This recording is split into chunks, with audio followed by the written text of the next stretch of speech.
identitaire. Quand c'est bateau baza se réclamer être katangé, est-ce que baza ya solo ba katangé? Oui, mais que baba katangé. Bato muso baza wana c'est baza bena solo ba katangé. Tant que tu compte ça bon quand il y a les solos entre katangé, baza peut-être ya solo ba katangé. Neko, et là comment on va déranger congolais qui est allé unité à Congo. Mais et tomber ba katangé zali unité à Congo, qui zali unité à Katanga. Réconcilier la nini, ba katangé baza ko se réconcilier na nini ngana mituna. Bakatangé bazali na guerre, na bakatangé bango na bango. Que bandeko ya Katanga, au-delà de tout ce qu'ils sont en train de faire, n'attendons sur la réflexion dans Gamoko, ils se disent quoi? Ils se disent que le pouvoir de Félix n'est un pouvoir là-bas, on va récupérer dans mon souci. Par le bi, pour l'année totiki pouvoir et kende. Ne va pas me là, dans mon souci. Parce que moi la rôle là, parce que moi pouvoir ezaki na bango. Sur l'année d'histoire bandeko na biso ya FCC, bazo supporter que ça l'opposition. Ils étaient habitués aux privilèges de l'État. Ils étaient habitués à utiliser les cartes visa de l'État. Ils étaient habitués à détourner l'argent de l'État. Ils étaient habitués, il y a aussi la magouille. Dans le niveau, il y a mobilisation à rester de comme Mboka. En 2006, nous sommes allés aux élections sur l'IDPS. Est-ce que vous avez dit? En 2006, l'IDPS, en tant que parti politique, n'a pas participé aux élections, ni législatives, ni provinciales, ni présidentielle. Le parti de l'opposition, MLC, n'a pas participé qui quand même cette fois-ci, le Gonzalo Logo la banque, tout va pour le Gonzalo. Mais en quoi le MLC était dans l'opposition en 2006? Le MLC sortait des 1+4, c'était pas un parti de l'opposition. Non, il y a anglais, il y a ça. Dans l'opposition, dans la ville. Yo mon journaliste, tant que yo Ramamazo, Lopamamazo, ça, au fond, il y a anglais. C'est là où on a nos bâtés. Par téléspectateurs, on va dans la vie, autant on a Moïse que tout le monde. On a anglais. Donc, et monsieur, on a le bâti là, baza opposant, azal. Il m'a ouébi. Montonio Sayebi et Sika Katumbi Azali. Le jeu qu'il joue, tout le monde connaît. Il revient au chef de l'État de tirer toutes les conséquences. Schéma à moi, ça l'a raté, peuple n'a pas pouvoir. Schéma à moi, ça l'a bien, peuple té. Schéma à moi, ça l'a raté que le peuple né, s'opérer le bureau bénin ou il comme il y a té. Schéma à moi, ça l'a cas pour satisfaire l'égoïsme à acteurs politiques. Par exemple, à la lelo lisanga bonganga ale, ba commissaire vice-premier ministre, bazui Mozito, ba commissaire ministre de la finance, bazui Sogina ni Shadari, après c'est ministre de l'intérieur. Mais peuple congolais sikoyo, na maïnyo soana za organiser. La population consciente aujourd'hui a compris que Baclo on est allé pour l'intérêt des politiciens et que le peuple ne se trouve pas dans la démarche des politiciens. Voilà. Est-ce que bloc patriotique vous pensez? Mais bloc patriotique, on a pas vraiment bazar au banga, on bazar au panzana. Parce que bazo liya mbongo ya Kabila na kati. Bazo yo kanate. Est-ce que bazo kanate na kati bloc patriotique wana? Est-ce que que Mozito ali sur un bloc patriotique wana te? Vous sont bien déjà dit. Est-ce que oyebi que activité basala ki o il y a les 6 mai wana. Mbongo yo te pas Kabila $500,000 oyebi. Ba panzali pour la mbongo wana.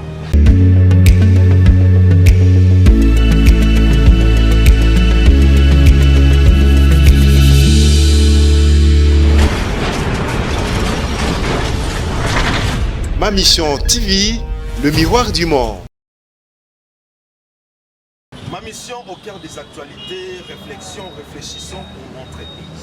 Chers internautes fidèles abonnés, bonsoir, bon après-midi, partout où vous nous suivez à travers le monde. Bienvenue dans votre émission Réflexion, comme on dit toujours, réflexion, une émission conçue, produite par nous, Ma Mission Télévision, pour vous, fidèles téléspectateurs. Bandeko na ngai ya mokili mobimba to pe ya kati ya mboka Congo bisika nyonso bozali bolengelami na pesi bino mbote boyei malamu na émission na bino réflexion oyo ezali bongo présenté par moi monsieur Alexis Boueti boyebi baactualité ndenge ezali réconciliation na Katanga ya ndeko Moïse Katumbi pe ya ndeko Kabila tomoni ke komi ya bakatange tu même baoyo baza na kati ya gouvernement basere na kati ya réconciliation wana eza mabe to eza malamu kote mosusu tomoni mwana mboka Idi Kapel pour contredire oyo ezali réconciliation wana koloba eke peut pas pour ça la réconciliation quand on a point à boka boka il faut que dans les ici kanyoso tomoni moko gouvernement ko ezali ya déposama lokolo ya union sacrée obeta to lokolo ba que bango ba sensibiliser ba sali record ya sensibilisation ya mbongo to pe mosolo à l'état na 1,3 milliard de dollars sur la roue de l'eau de Chris Moukeni azali secrétaire national APC Kouyebi parti po ezali na ngambo ya pouvoir po ezali na kati ya union sacrée bien sûr po ekambami bongo na mwana mboka Bahati Lukwebo bote de Chris Mbote ndeko wechi mbote na bandeko nyonso balandi ya Ma Mission TV et je pense que pour ce solo ya mboka n'a pas sujet au précis et que Congolais nous seront édifiés à travers par réflexion de Salah. Merci pour l'invitation et on apprécie Congolais nous sommes votés il y a Congo comme dans la étrangère. Merci beaucoup. Le Chris Moukeni processus au bandeko bakosenga côté ya là ya bloc patriotique to pe bandeko mosusu ya FCC banza na kati ya opposition basengi bino processus balobi ete tosoto panda tosoto na makambo tali loi électorale oyo bandenge tokosamba ele po côté tu asengi maintenant na bino ya union sacrée bolingi te bato balobi bokosala makambo kana nkope na kanai qu'est-ce que c'est parce que ce qui fait que Congo ya Congo ezali kosenga ndeko omoni mboka nyonso tambolaka na mibeko mboka nyonso tambolaka na baprincipe toza na constitution toza na règlement intérieur de l'Assemblée nationale toza na bajus et coutume aussi parlementaire oyo il faut toobserver omoni il faut tobima na kati ya cycle oyo toinstauré na kati ya mboka ya kokendaka na badialogue à tout moment alors que opportunité ya dialogue na mosu ezali te. Les Congolais ou les politiques congolais ont créé une crise artificielle. Tout simplement pour justifier la tenue du dialogue et pour permettre aux uns et aux autres qui ne sont pas dans les institutions de pouvoir y accéder. Et il faut arrêter avec ce cycle-là. Ce cycle qui veut que chaque législature, il faut dialoguer ça. Chaque législature, il faut gouvernement de transition salam. Chaque législature, il faut partage il y a un poste au niveau de l'institution. Alors que les principes démocratiques veulent que lorsque la démocratie est à respirer dans la Kati Mboka, que le principe il y a alternance dans la Kati Mboka, pour qu'il y ait une élection, il se dégage toujours deux blocs après les élections. Le bloc de ceux qui dirigent et le bloc de ceux qui se constituent en opposition, qui proposent une alternative pour la prochaine législature. Mais puis sur la Ratambour, dans l'opposition, ils ont pouvoir. Donc ils ne sont pas à l'opposition par leur propre volonté, ils se trouvent à l'opposition par contrainte. Par exemple aujourd'hui, Bandeko dans la FCC, ils se sont retrouvés dans la Kati, il y a opposition, non pas de bon gré. Ils se sont retrouvés comme opposants tout simplement parce que Tshisekedi a rompu avec l'alliance. Pour les qui FCC cache a forcé Bango dans l'opposition alors que parce qu'il n'a pas sorti l'opposition. Donc pour la Bango, c'est une opportunité, c'est une aubaine où ils vont se présenter pour que Bazonga aux affaires. Sur l'année discours sur la FCC, Bazo supportait que l'opposition. Ils étaient habitués aux privilèges de l'État. Ils étaient habitués à utiliser les cartes visa de l'État. Ils étaient habitués à détourner l'argent de l'État. Ils étaient habitués, il y a aussi la magouille. Au niveau, il y a une mobilisation à recettes comme le Mboka. Pour le mois de avril, DGI arrive aujourd'hui à mobiliser plus de 1,5 milliard de dollars. Donc ce sont des gens qui étaient au pouvoir, non pas pour servir le peuple, mais pour se servir eux-mêmes. J'en arrive. Voilà. J'en arrive. Donc aujourd'hui, ces personnes-là, par la volonté de Tshisekedi, parce que mon avis, qui va fonctionner bien, parce que mon avis, que la coalition, les employés démocratiques, à 4 coalitions. C'est aujourd'hui que nos amis sont devenus des opposants, mais en réalité, ce ne sont pas des opposants. Ce sont des frustrés politiques qui cherchent à accéder au pouvoir. Donc tout ce que Tshisekedi fera, les hommes à la montée pour la maman. Je reviens ici dans les principes démocratiques. Nous, on n'est pas contre les consensus. Et nous, on a besoin de cadre où il faut consensus à la trouver. Ils sont dans le cadre constitutionnel où il faut consensus à la trouver. Les alliés Assemblée nationale où siège député FCC, député Union Sacrée, député Lamouka. Est-ce que vous pouvez comprendre que dans l'Assemblée nationale, les députés Moussou va salir 3 ans à Yagate, mais il y a l'État Mikonyoso. Mais quand on est dans le consensus, il y a les bandes à l'institution. Mais justement, mais il a été invalidé après un certain temps. Mais les autres mais pourquoi ceux-là ne sont pas invalidés? Parce que lui il a été invalidé. Obé Mina vous l'avez invalidé avec tous ceux au bas orienté. Mais pourquoi aujourd'hui on ne les invalide pas? Donc il y a 4e année, il y a l'Assemblée nationale. Ils ne sont pas invalidés. Non mais je dis, c'est ça la responsabilité aussi du bureau de l'Assemblée nationale. Qui protège les gens qui en réalité ils ont escroqué la République. Ils ont arnaqué la République. Mbongo a contribué à Congolais. Ceux qui ont fait palissade, bazoui. Ils ont fait émolument à député, bazoui. Ils ont fait crédit à député, bazoui. Avantage union sur l'Assemblée nationale, mais ils ont contribué à Congolais. Mais ils ont fait l'Assemblée nationale.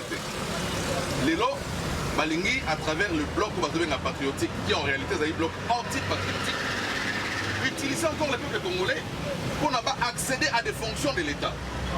Donc c'est comme ça que nous avons dit, il y a un cadre qui est approprié, un cadre qui est prévu par la Constitution pour retrouver par consensus, les alliés Assemblée nationale.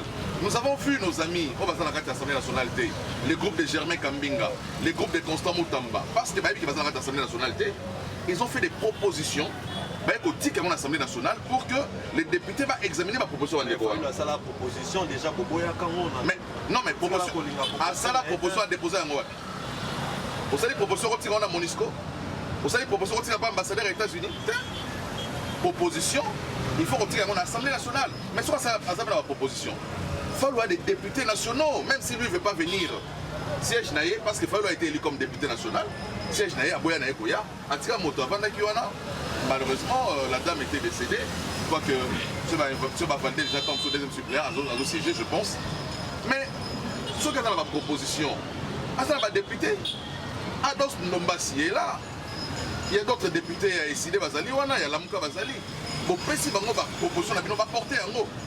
Pourquoi il faut tout ça la Molibanda? Parce que Balobi qui est l'Assemblée nationale, Mobima, ils ont corrompu. Les députés de l'Union sacrée, nous tous on sait que Bazalaka a $1000 de plus à part salaire. Mon cher ami. Bakobanga et que Bayana on a 4 assemblées parce que Bakozala toujours perdant. Ton moni preuve na G13 est claqué porte parce que Balobi qui est Bokolinga Koyoka au Bango Bako proposé.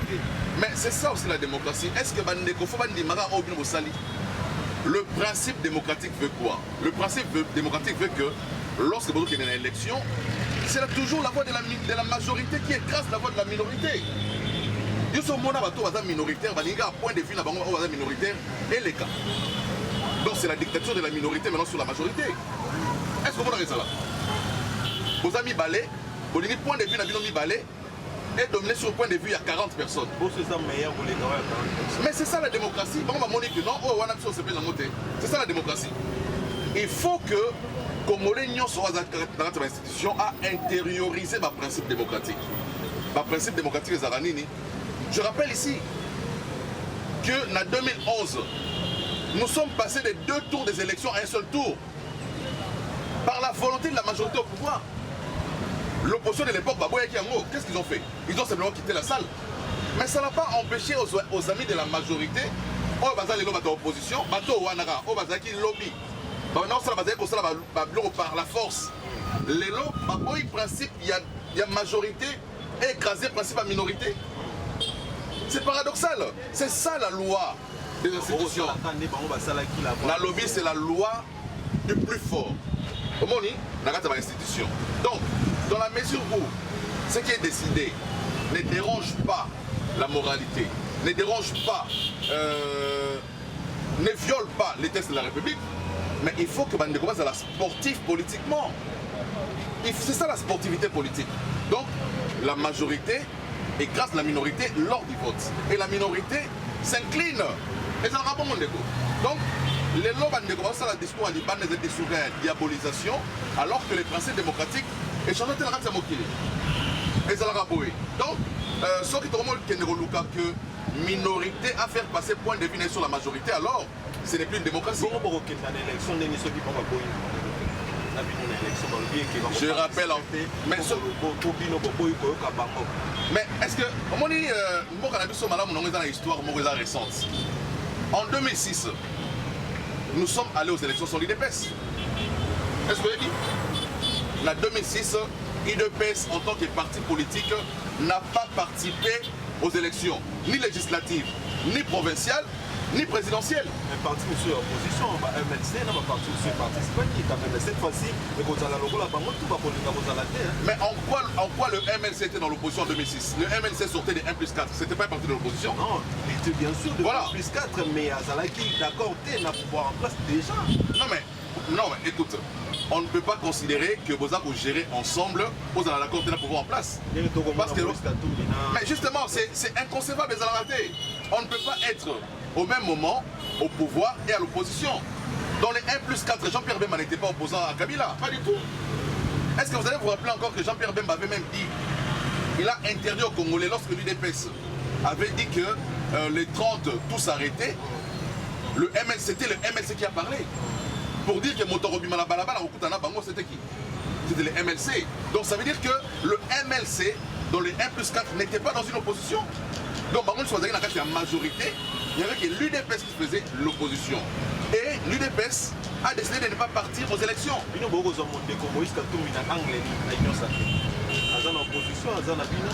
Yo mo journaliste tant yo yo ka mamazo loba mamazo sala ozo ngena anglais. Eza ko tungana lobate. Ba téléspectateurs bazo na biso tant ba mona ka Moïse ka tumba zo sala. Ba mona ngena anglais. Donc et monsieur ngana oya ko lobate na baza opposant aza bino mo yebi. Motonyo sa yebi esika Katumbi Azali. Le jeu qu'il joue, tout le monde connaît. Il revient au chef de l'État de tirer toutes les conséquences de l'action de Katumbi au sein du gouvernement. Donc moi je dis il faut apprendre à respecter ma principe démocratique. Il y a G7, il y a G13, Basali Moussala, il y a Malam. Mais au nom de la majorité, il faut pas accepter sportivement la volonté des autres. Ce qui est dit que bon, ok, tout le monde a l'hôtel. Pour la raison d'avancer, on a dit tout le monde a monté Tigala. Il faut aussi la bonne année. Pour aussi la bonne année. Pour les qui la vote, ok, si on vote, on va voter. Pour Bimi, bonne année. Pour la caprice politicien. Pour la surenchère politique. Donc, il ne faut pas jouer à ces jeux-là. La République ne va pas s'arrêter parce que 2 personnes, 3 personnes, ça caprice politique. On est engagé dans la voie des élections pour 2023 et en 2023, nous devrions avoir des élections dans ces pays. Et dans la mesure où nous sommes engagés dans un processus démocratique, on va se sentir Hermoko écrasé. Au nom et à principe démocratique, il faut accepter sportivement les choix des autres. Donc voilà, c'est là tous les problèmes. Mais il faut posé un dialogue. Dialogue négoébi, dialogue et banana Congo, dialogue à Liboso, Yami Balé, Yami Sato, Tinawa Suka, Nyon Suzara la schéma Moko. Schéma yango ils ont raté, peuple n'a pas pouvoir. Schéma yango ils ont bien un peuple té. Schéma yango ils ont raté que peuple né, basopé les blocs béna ou intia comme ils lié à té. Schéma yango ils ont raté pour satisfaire l'égoïsme et acteurs politiques. Par exemple, ils ont dit Lissanga Bonganga allez. Ma commissaire vice-premier ministre, Bazu Mozito, ma commissaire ministre des Finances, Bazu Soginani Chadari, ma commissaire ministre de l'Intérieur. Mais le peuple congolais, c'est quoi? Donc, on ne peut pas prendre les pays en otage par un groupe de gens. Dialogue, le pouvoir pour le pouvoir. La population ne leur dit rien du tout. Il y a un peuple congolais assez désolidarisé là-bas. L'activité que je faisais au salaire à fond patriotique, on a peuple qui n'a raté. Parce que le peuple a comprendre. Les militants,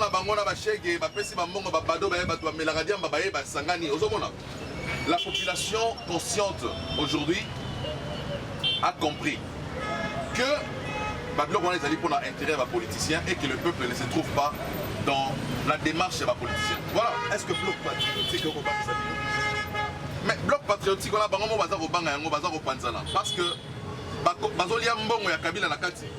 Bazo yo kalate? Est-ce que bazo kalate na kati bloc patriotique wana? Est-ce que Mozito alingi sur ma bloc patriotique wana te? Est-ce que oyebi que activité basala ki o il y a les si mewana. Mbongo yote pa Kabila $500,000 oyebi?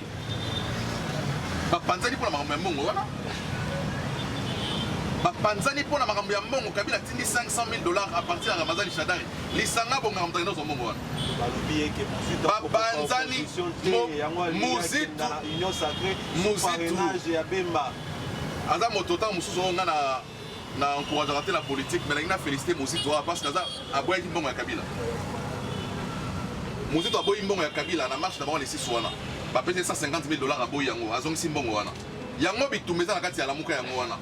Parce que, à mon avis, il y a mbongo ya Kabila, na kati ya bloc patriotique, mbongo, les financiers à bloc patriotique, comme on a Joseph Kabila. Bandeko babi, tu connais mbongo na ete. Boni, tu reçois, tout ça la action, la biso, mbongo, tu n'as pas Kabila. Mouzito aboy, abimi bloc patriotique, voilà. Mouzito c'est un bloc patriotique. Donc ça veut dire que bloc patriotique, voilà, ils allaient, un bloc anti-patriotique. Parce que c'est la bloc patriotique, tu as bateau à Bomi Mboka pendant 18 ans. Mais au moins, tant que vous avez fait des courses, vous avez fait des balais. Moi, je suis un bon qui. Moi, je suis un bon qui. Je suis un bon qui. Je suis un bon qui. Je suis un bon qui. Donc, les lots, ils ont un bateau, ils ont un bateau. Misu bandimi ba bongo na passe balingi mboka ke liboso na Félix Tshisekedi. Ba région na Félix Tshisekedi. Donc aujourd'hui, il est clairement établi bandeko baza ko mona toza kotala ndenge mboka zeko tambola, tout le monde a yebi que bloc wana ezali nyoso sauf patriotique. Ezali anti-patriotique parce que balingi kaka mokulu ya mboka balingi mboka ke liboso te baza na esengo te tant baza ko mona ba ouest baza ko sala na gouvernement Tshisekedi, baza na esengo te tant baza ko mona batikaki moto ya kalaka na mbongo ya moke gouvernement de la République aza komatisa moke aza komatisa misolo aza komatisa baréserve aza kosala banzela esalama na kati ya mboka mosala oyo basalaki te pendant 18 ans en 3 ans aza kosalama donc bakosepela te komona Tshisekedi a réussir. Qu'est-ce qu'il faut faire? Il faut bloquer, il faut créer une situation moko ba crise na kati ya mboka yango sozo benga ba crise vous allez artificielle. Il n'y a pas de crise au Congo. Parlons des élections. Donc, au Kenya, la mi-août 2023, on dit qu'on évoque on a marambo koloba.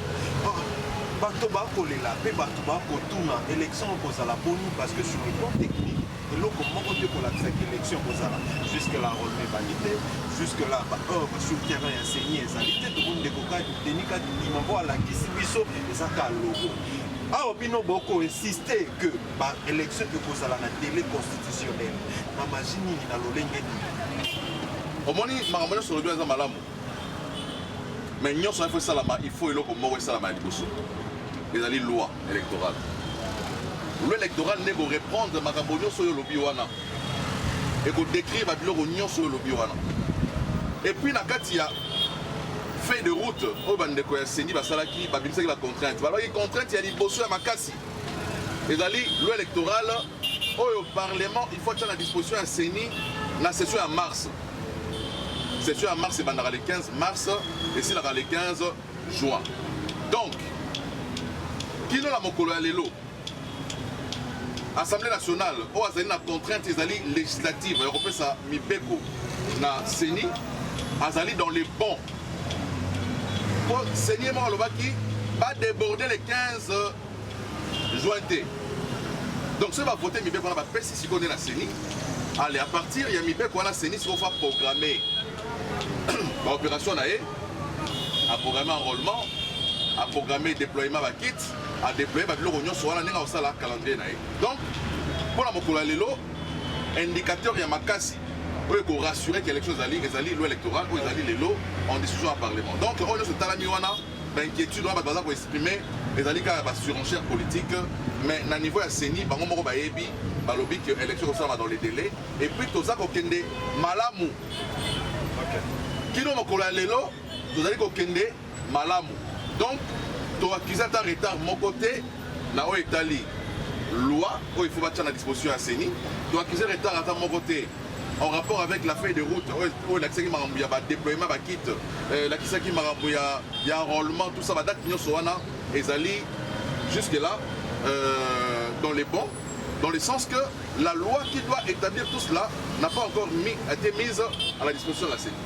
D'accord, merci beaucoup moi Namboka le complice Mukendi. Alors, réconciliation katanglaise tomoni ndeko Moïse Katumbi na ndeko Kabila to pe bakatange to kozwa mokano na koyokana ya kozala moko tomoni même bago bakotravaille na gouvernement union sacré baza siko na ndenge tokoloba boye na kati ya lubumbashi mpona forum oyo efumonaki yobe kosala mikolo misato kote mosusu tomoni ndeko edika mpe ngo aza mpe moko ya bakatange aza kocontredire mpo badepute bakosala bato balobi ezali manipulation na bino ya union sacré pour affaiblir elongola crédibilité ya kote ya baninga ya katanga bino union sacré est-ce que eza ya solo eloko wana ekoderange ndeko eloko moko ekoderange congolais te oyo etali unité ya congo mais etumba ya bakatanga ezali unité ya congo te ezali unité ya katanga oyebi ke lelo congo ezali na oyo tobengaki découpage politique découpage territorial lelo katanga eza divisé tokobeta so lisolo ya katanga te tokobeta lisolo so ya katanga te eza tokobeta lisolo ya shaba lelo mboka etambolaka na constitution mboka etambolaka na mibeko constitution na biso elobaki tozolongwa na 11 provinces tozokóma na 26 provinces lelo kambo ezali te lelo tozali na 26 provinces donc bato ntongo bazali koluka kosala unité ya katanga elingi koloba nini elingi koloba ke bazali contre la constitution ya république baza contre le fait que katanga ekoma 5 balingi bazongisa yango moko mobimba lisanga to mituna ya mibale problème mosusu ezali crise identitaire na kati ya bato baza kose réclamer être katangé est-ce que baza ya solo bakatangé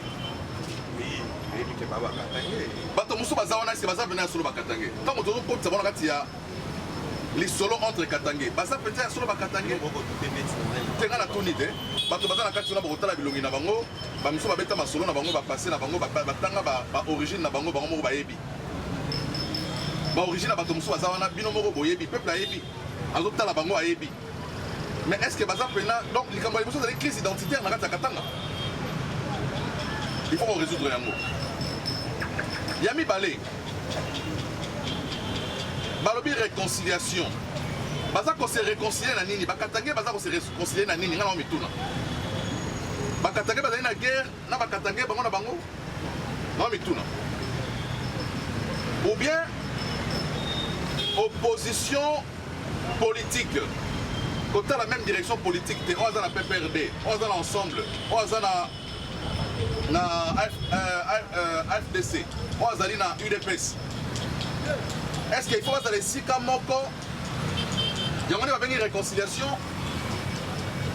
dans la mituna réconciliation politique donc moi je considère que les vraies raisons de la rencontre bato ebele batie rencontre na bavraie raison nango bayebi yango te bango baye kaka boye comme des figurants mais bato baorganize masolo wana bango bayebi le pourquoi ya masolo baza organize raison ezali po tomoni bino mpena kote ya union sacré bozima lipelekese bakoluka balikanisation bamosusu bakoloba eke eza mpona koluka koma monte le coup d'état bato balobi ebele mpena mpona kosanga naboyi na prete bandeko na biso makanisi oyo ya ngai ntango mosusu ezali ya bango te mais nalobi que les Katangais ne sont pas divisés entre eux. Donc, dans la réconciliation entre les Katangais, il faut que vous réconcilier de quoi? Pour renforcer la fraternité dans Bangote. Pour la bite nini. Au moins, c'est une question de mal pour la but. Donc, moi je crois que Bandeko Yakatanga, au-delà de tout ce qu'ils sont en train de faire, la réflexion ils se disent quoi? Ils se disent que le pouvoir de Félix, c'est un pouvoir d'abord, on va récupérer. Balobi, pour l'année, tu as pouvoir et kende. Ne va pas là. Dans mon sous-sol. Pouvoir et la bango. Batterie pouvoir et kende. Il faut pas récupérer pouvoir na bango bakatangé. Et c'est là l'erreur. C'est là l'erreur de croire que le pouvoir appartenait aux Katangais et qu'ils doivent les récupérer. C'est ça l'erreur. Donc, au-delà de tout ce qu'ils peuvent présenter comme prétexte, comme raison, je crois que la raison fondamentale est d'aller politique. Maintenant qu'on croit que le pouvoir est à Bango, il faut la récupérer Yango. Voilà, donc je ne sais pas si c'est légitime, n'a habité, si c'est illégitime, n'a habité, mais c'est aux Congolais de voir et d'apprécier ce qui est en train d'être fait. Mais j'ai dit aujourd'hui que l'unité doit être recherchée pour tous les Congos. On ne doit pas rechercher l'unité pour un peuple seulement dans un coin. Mais pourquoi Salamika, après que Mokondiambo Kazagi na Katanga pour lancer la réconciliation entre les Kassaïens et les Katangais? Pour l'année. Donc, nous avons la lecture, nous avons mis tout la même chose, mais ma réponse est aussi. Nous par rapport à Mamoroba, biso tant que Bakomolo, Tokutagata, on se combo cannabis et Tikalaka, Mokoning et Saladoko Banga. Parce que loko ko salama o to limité salama lobina Congo central, to limité salama na grand Équateur to pe na grand bande. Et loko ko salama. Bato balobi cause loko ko salama ils allaient pouvoir en place. Bandeko na biso ya Kasai bako benga ngo pouvoir na bango et bako maltraiter bandeko misusu. Balobi eke bango bako ya na Katanga bako linga ba imposer bango souffrance wana o bakatangi bako kiko ko supporter en monter des bako sali loko ba ezali parce que pouvoir en place et memi tribalisme. Et votre avis au monde ndeko ezali pasi mingi omoni biso tant que la chance ya robota ma période dans Mobutu to inculquer ma valeur patriotique au Mobutu atikala biso valeur ali biso ezali unité entre Congolais yami balezali intégrité du territoire congolais. Ce sont des valeurs que nous partageons, que nous prenons pour le Congo. Malheureusement, au Moni, je ne vais pas prêter des intentions à Nonamso Katanga, mais dans tous les régimes qui sont succédés, on dirait que Nonamso Katanga Bazarama hostile au reste des Congolais. Dans le sens que, même si on a dit l'histoire, il y a sécession Katanga, il y a une sécession. Maramio Soyor a dit, total à ma déclaration, tout ça au Salabi, les Katanga appartiennent au Katangé. Ma déclaration, la province Soyor a voté. La province Soyor a déclaration, les Bandundu appartiennent au Bandundu. Les Kassaïs appartiennent aux Kassaïens.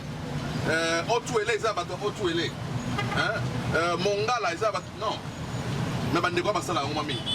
Donc je crois qu'il faut intégrer valeur où il y a unité nationale. Nakati ya ba agissement la bango ba que Congolais nyoso et si Zali nakati ya Congo asa nakati na mboka na ye. Donc oui ko imposer mototé asa les locaux songolo pakala nakati ya province Ozali pour la province na yo té. Les alliés pour restreindre la liberté, ils ont d'abord garanti la constitution, les alliés pour violer les droits de l'homme. Moi je crois que Bandeko Katanga il faut que ça preuve de maturité, que Bazali au-delà du fait que Bazali Katanga Bazali est Congolais avant de Katanga. Donc il faut moi sens un nationalisme et habiter Bango. Au-delà du sens il y a Katanga Bazali dans Makasi. Pour les quand même sens il y a Congolité Oyo Bagoy qu'on accède un peu congolais. Est-ce que vous êtes d'accord on a bateau Bazali dans l'Union sacrée pour participer dans le forum? Sur l'Union sacrée, c'est que surtout par exemple membre du gouvernement, pour monter des 100 documents sur le ministre. Sur qui est l'intérêt, il faut que le Premier ministre a signalé sur le ministre. Donc ce Premier ministre a signalé au document, c'est là d'accord d'aller au salaire. Donc il ne me remet pas moi, il y a condamné Montado qui n'est pas dans la province. Ce que moi je condamne, c'est alors qu'il y a des enjeux politiques importants ici à Kinshasa, par exemple, un député national qui abandonne la matière à l'Assemblée nationale, à l'occasion d'un avion qui est décatant alors que enjeux et alliés nationaux.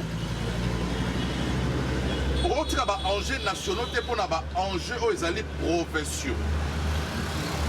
Entre la province et la nation elle est beaucoup plus grande. C'est comme ça que j'ai appris pour certains. Le président Bosso n'a pas voulu signer l'autorisation de sortir à Tomosusu. Parce que la session se tient là, en cours. Donc je peux comprendre que bon, organiser ma rencontre, on a, après session, il y a mars, à partir des 15 juin, pour gagner nos sessions, vous pouvez organiser une activité dans le avion au pays, vous avez la vacances parlementaires, pour se tenir, pour retenir la réunion entre le peuple et le sur l'organisation provinciale, sur l'organisation de votre province, tout ça. Mais au Kata, ma compétence pour le construire un PCO, peuple qu'on l'a PCO, il y a la députée nationale, aux avions ticket alors qu'il y a des enjeux importants dans les pays où était le ballon électoral au Kende. Moi je ne suis pas d'accord. Pas du tout d'accord. Merci beaucoup, maître Chris Kendi. Tout sur la mambo italien économique. Tout le monde beaucoup bête la biso toloke pour battre les records. Il y a sensibilisation à mbongo à l'État. Il y a mon solo à l'État, beaucoup à moi, on a 1,3 milliard de dollars dans la région, justement quand on a DGI. Tout le monde dit que beaucoup bête 11 milliards. Ma beaucoup de félicitations. Mais à part ça, boni mbongo ebele komi bongo banque centrale ekoyebisa biso ekozela 200 millions côté ya bana boni mbongo ebele komi bongo jusque là bofinancer ata projet moko te. Est-ce que mbongo wana bato mosusu bakoloba mbongo wana eza te eza lokuta bato mosusu bakoloba mbongo wana eza invisible eza kaka maloba mpo ekosala mosala moko te ekongole na nzala na mpasi ekoimpacte social ya mokongole ata moko te. Ndeko omoni mboka etambolaka na budget.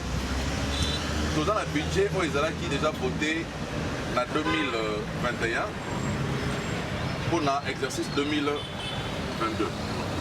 Ça veut dire que la performance où ils ont reçu la marque de Mboka, ils ont servi pour la projection budgétaire pour 2023.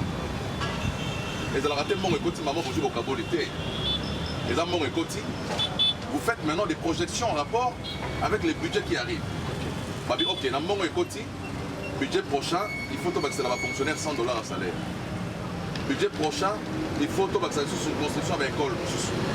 Bon, écoute, il faut que ça va travaux et la réhabilitation de la route. Bon, il faut que dans l'agriculture. C'est comme ça que se conçoit les budgets Yambo. Mais aussi, alors que mon écoute, on peut faire ce qu'on appelle réaménagement budgétaire. Donc, le budget il y a 11 milliards. Tout le monde est sur les matières, pour réajuster le budget au cours de la session parlementaire, bah, rectifier le budget, bah, matisser un mot. Donc, je crois que ce que nous avons dit, le gouvernement a dit qu'il faut faire ça, et pour ça. Tata nanda pour avant les bottes il y a face à ça misolo. Bah, tu vas dire que ce nom misolo été. Donc, il faut d'abord que nous ayons ça misolo, Sima, pour ça, un projet. Oyo et pour Sunga École de Liboso. Je rappelle encore ici que ma projet est belé à Salama. Bientôt, toujours un projet à développer à 145 territoires. Maintenant, on lobby que bon, nous avons sous 200 millions de bandes pour le ça. Ça veut dire que le budget tant que ça, la ressources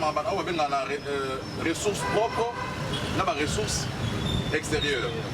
Mbok est un partenaire peut faire un part pour écouter un budget. Donc, tout le monde va dire que par les partenaires, tout le monde a dit déjà, tout ça ici est compliqué. Congo, ils ont un défi ébélé. Tous les pays où ils ont pratiquement on dit un pays continent, à cause de la superficie, ils ont 2 345 000 km². Donc, budget la mission pour un budget à 50 milliards de dollars. Donc, attends, on a 13 milliards, 15 milliards. En rapport avec le défi à mort à la mission Zali, et Zali, et si le budget n'impacte pas la population, comment le budget impactera la population? Impactera la nénénéné. Lorsqu'on améliore les salaires des fonctionnaires. Les fonctionnaires qui vont acheter dans les marchés, la maman qui vend dans les marchés, bon, écoute, il y a pas de salaire. L'argent, ce n'est pas les chômeurs qui font circuler l'argent. bato bakendaka mosala nde basalaka mbongo etambola ntango bazokende na marché basombi bimisi mbongo yango nde mbongo etambola. Donc le gouvernement a résolu ya komatisa salaire ya bafonctionnaire de 30%, bamatisi yango déjà pour le mois d'avril baosimba bazwi deya mbongo yango. Et pour le mois de juillet, à partir du mois de juillet, on a 45% d'amélioration des salaires. Mais il y a d'autres projets au gouvernement qui sont à côté, où ils allaient retomber, où ils allaient social. Donc, je dis, la meilleure manière d'accroître le pouvoir d'achat, ils allaient améliorer le salaire, il y a bateau bakendaka, mosala. Le gouvernement congolais allait ça. Donc voilà. okoki otangela biso eloko moko to mibale oyo ndeko Tshisekedi depuis aza na pouvoir depuis koza na union sacré osali oyo impacte social la population oyo yango ndeko monandelaka ntango mibale kaka gratuité enseignement primaire. Oui, simité. Ah oui, simité là. Na école ni. L'école tout est. Je ne comprends pas. Non, non. La gratuité est simile.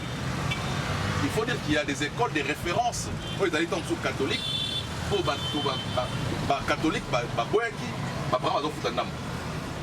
mais la gratuité,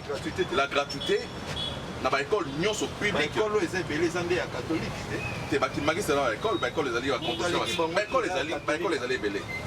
La gratuité est simbi à 65% sur toute l'étendue du territoire national.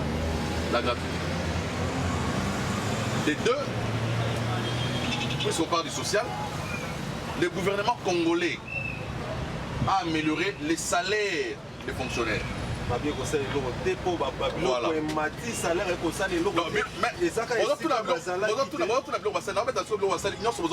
Gratuité na beti oboya. Salaire ba matisi oboyi. Donc on linga totela situation za na salaire matate. Hein? Ça na lobi ba kiti buya priya billet d'avion. Autour na son avion ni. Yango. Ba billet d'avion za okita. Oyebite. Un avion moko. Ah, comme sur l'avion moto za na avion ngo na sobayo. Oh, beaucoup de mais bon, la 18 ans que tu avions mon normal. La 3 avions, le gouvernement Somba, 5 commandes d'avions, plus de 5 avions. Le gouvernement a passé les commandes des avions. Mais nous sommes normal, on a pouvoir installer 18 ans. Accueilli. Avion bon, normal.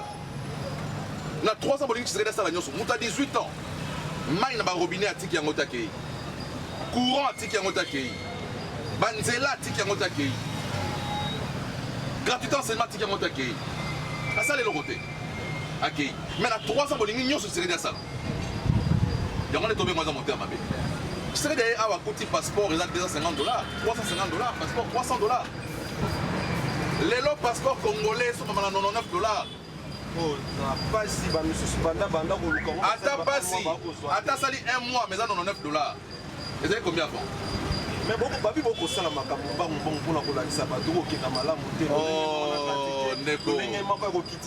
avion alors qu'on a qu'un seul avion pour déplacer. Mais dans tous les temps, on a un seul avion. On a 18 ans, on a un seul avion. 18 ans, un régime à Moutou. Au moins, on a sur Bazaki bateau, na réflexion à Malamou. Hein? Bah oui, attends, ok, Narataba. Bah tu vas perdre un rôle à Narataba Moutou. 18 ans, on a repris ça. 18 ans pour un zaté. 18 ans pour un avion moko. Mais j'ai dit 18 ans à l'agité. Les lots, mais ça c'est comme ça la mana. Station ya Maya, Lemba. Comment mon bimato fait qu'il chasse mon bimato, comment on sait la forage? Mais la forage pour compenser le déficit à 18 ans mathématiques, ils sont exatés. Hein? Mais c'est ça la vérité qu'il faut dire aux Congolais. Donc, on a 18 ans, Kabila a vendu à accueilli, donc, pour tous les bilans, pour tous les côtés. C'est normal. Donc, on a le pouvoir pendant 18 ans accueilli, à tirer nos maïtés, à tirer nos courantés, c'est normal. Un bon partenaire, paternel, partenaire, c'est il y a alternance, c'est Sili. Il y a alternance, mais alternance, on va après 2 ans. Il y a bonus, il y a 2 ans. Donc moi je crois que les Congolais, il faut tout dans le sens, il y a patriotisme. On ne peut pas exiger à celui qui a fait 3 ans, dans les conditions de il y a la crise sanitaire, il y a Covid, il y a la crise mondiale.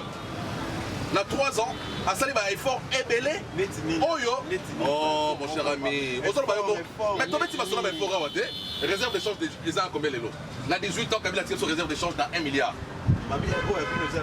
ah monisco hein bon Kabila zela ba nyongo te point d'achèvement mizu to beta lisolo ya point d'achèvement nyongo zeki ni ba nyongo nani hein et ça va partenaire financier tant pour la mort gagnos combien de pays est là pays moi africain na nyongo te soit il y a BAD, soit il y a Banque mondiale, soit il y a FMI.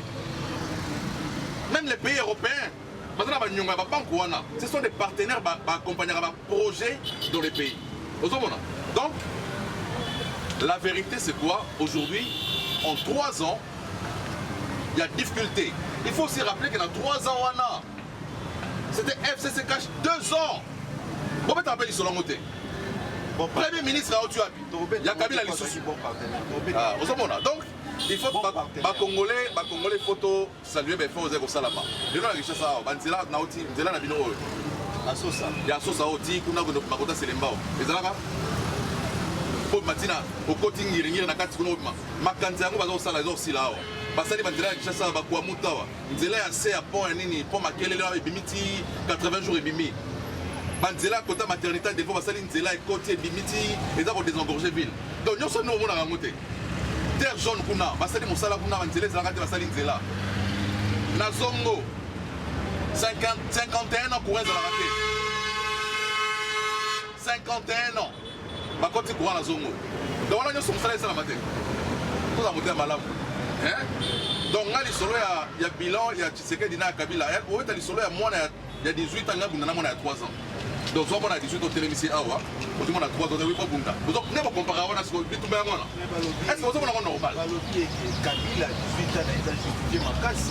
À côté de l'autre côté, la caisse, il y a l'État, Kabila. À côté de budget à 300 millions de dollars.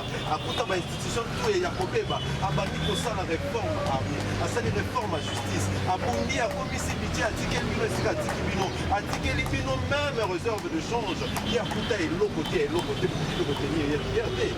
Nous sommes en train de faire des choses. Nous sommes en train de faire des choses. Mais c'est Kabila, papa, Kabila, fils. Tu peux être sur la Kabila à côté de l'autre. À côté de l'autre, tu as l'autre. Tata n'a pas l'autre. Parce que Mouta Kenda, Tata n'a pas l'autre. Mais dans la tournée, tant que Kabila à côté de l'autre. À côté de l'autre, tu as l'autre. Donc Kabila Moussa, tu as l'autre. C'est la question qu'il faut tout le rabattre. Pourtant, à côté de l'autre, il faut tout à côté de l'autre, il n'a pas pouvoir avant Yaya. C'était son père. C'était pas Mobutu. Donc, c'est leur bilan. Et l'autre côté là, c'est leur bilan aussi. C'est leur bilan. Donc, il ne faut pas mourir les Congolais. Il ne faut pas mourir les Congolais. Donc, à ta côté de l'autre côté, donc à Salik, bon, ok, c'est bon. Au côté de l'autre côté, sur la 18 ans, tu m'as été. Pour antiquité. Hein? Chômage. On dit que tu vas couler là. Antiquité. Souvenir à Kabila avec ça ces années. Si on va dire que souvenir à Kabila, on va dire que Union nationale. Éviter que Kabila asala que non kolongolande ko bemba koto boy kolongolande ko azaidi ngoma côté ko sangisa ko benga bango ko sala esika moko ko et sauvande mboka mais nana créer qui angona ko garder tout le étendue ya mboka esika c'est l'AFDEL. En fait, là, on a un marteau, beaucoup de mille, il y a beaucoup de marteaux, après 6 000, attends, tu as 6 000 euros. Pour le bateau, comme tu le fais à Saliné, mais on a sauté, les équipes ont sauté. Mais Kabila a sauté. À cette époque-là, il n'était que ça. Neko, quand on parle du régime, c'est tous les hommes du régime. Le régime n'est pas incarné par un seul individu. Est-ce que le général a coupé cette instruction dans la présidente de la République? Nalobi, tant qu'il y a guerre, il y a paix, tout ça. On était avec Mobutu ici, on était en paix, même s'il était dictateur, guerre les a quittés. L'infiltration aujourd'hui à l'Est. La guerre à l'Est, si les Rwandais vont s'en aller, c'est qui? C'est le régime Kabila. Aujourd'hui, Tshisekedi est en train de colmater les brèches. Bozo le état des sièges, ça les l'autre. Mais avant l'état des sièges, on a passé 18 ans au régime à Kabila avec l'insécurité à l'Est. La vérité, c'est qu'aujourd'hui, l'état des sièges est très mal à l'aise parce que l'intérêt économique est menacé. Donc, qu'on arrête d'embrouiller les peuples congolais. Les Congolais, c'est lui qui entre. Azar premier bénéficiaire de l'action sur le Bénin au Bénin. Donc, nous avons vécu avec Kabila, nous avons vu comment il a géré. On est avec Tshisekedi, tout le monde a géré. Donc, il revenait au peuple congolais de décider sur le sort de chacun. Merci beaucoup, maître Chris Moukeni. C'est Félix Makassi en tout cas. Merci.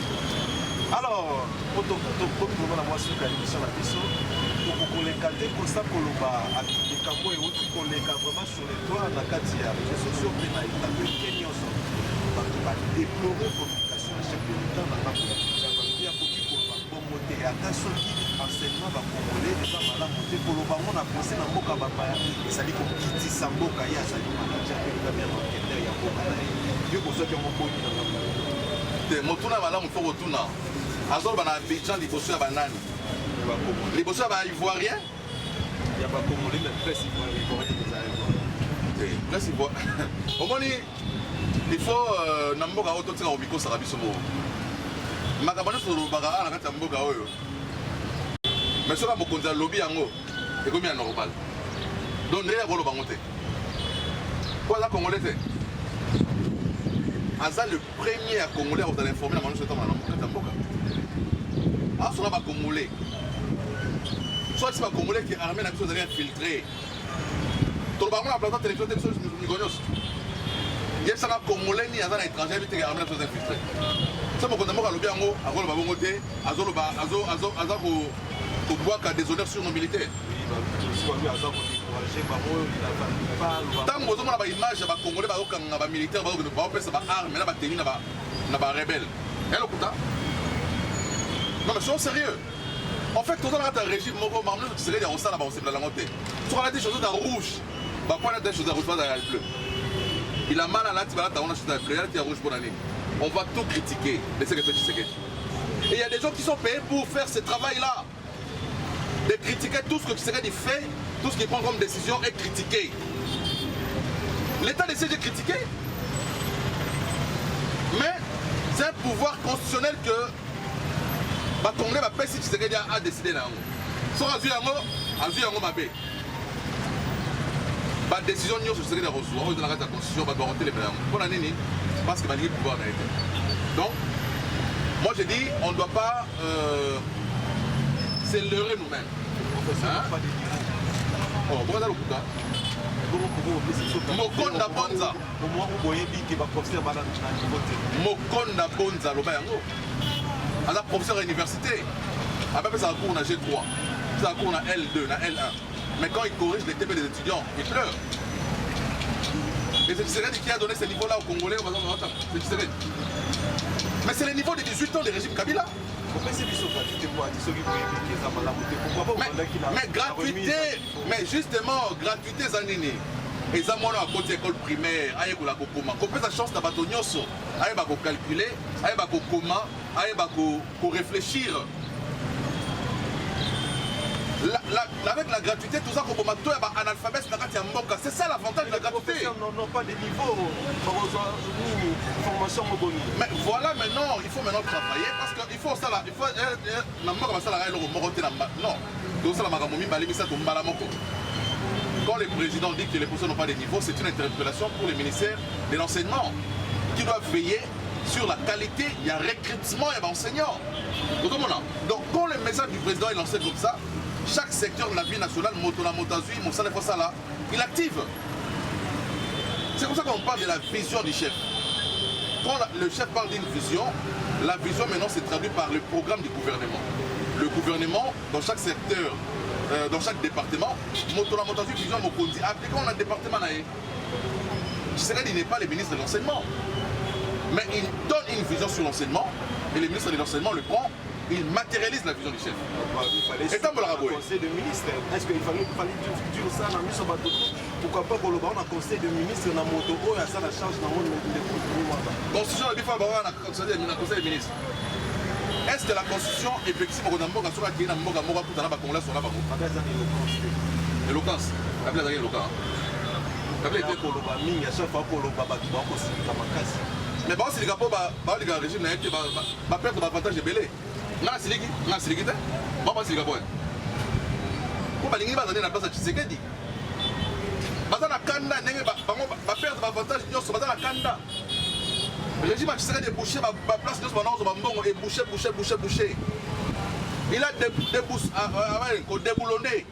Il est venu là déboulonner. Avant qu'il a déboulonné, il a déboulonné. Bateau bazar déboulonné, c'est normal, bazar frustré.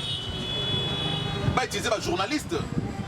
Ba pesa bango ba mbongo. Bazar déboulonné mais ba tous ba komi boulonné dès tout le monde ba tous ba koyi ba ko bima projet 100 jours et l'équipe soka boy. Ba déboulonné.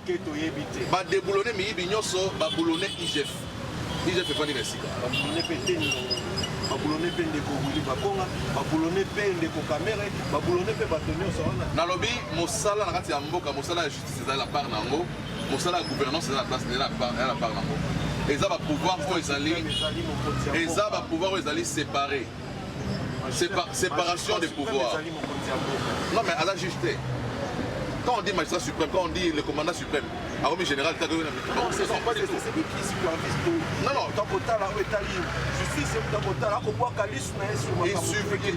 Il supervise pas, il a un regard. Il a un pouvoir d'arbitrer. Tu vois? Mais il n'est pas l'acteur majeur dans le secteur rwandais. C'est ça la constitution. Donc on ne va pas lui. Mon salaire à bourgmestre et à Kassafo pour te repérer son sérédité. Mon salaire il y a Gentiline Ngobila. Il y a vu la Kinshasa te repérer son sérédité. Donc il y a séparation des pouvoirs, il y a attribution des compétences à chaque niveau. Donc voilà un peu.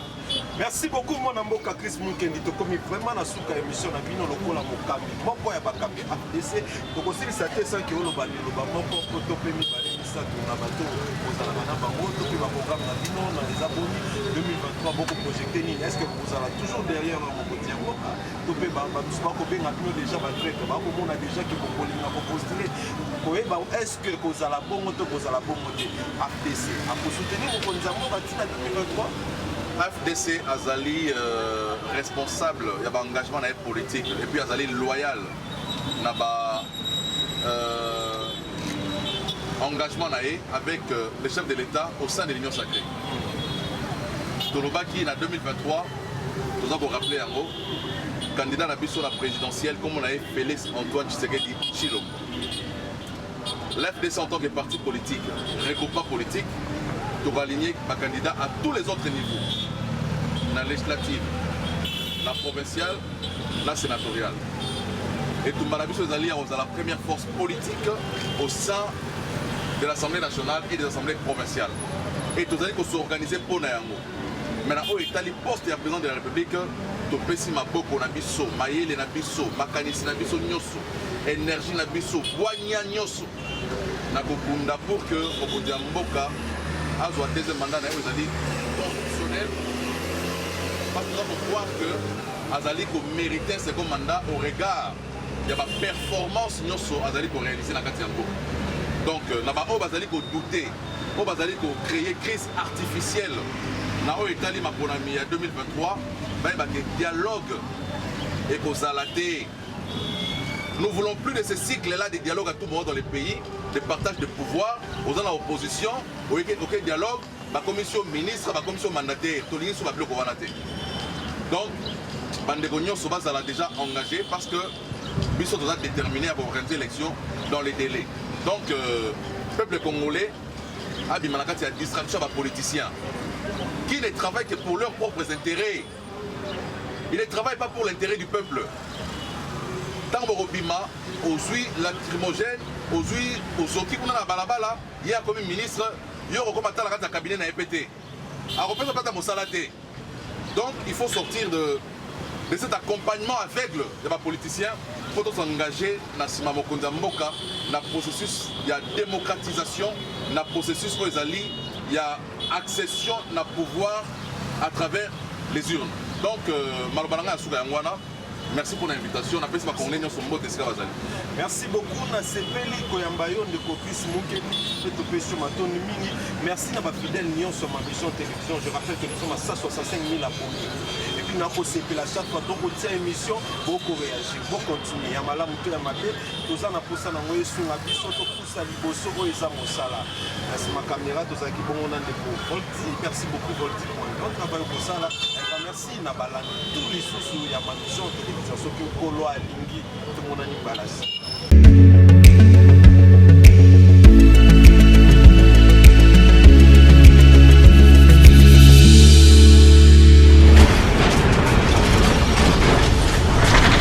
Ma mission TV, le miroir du monde.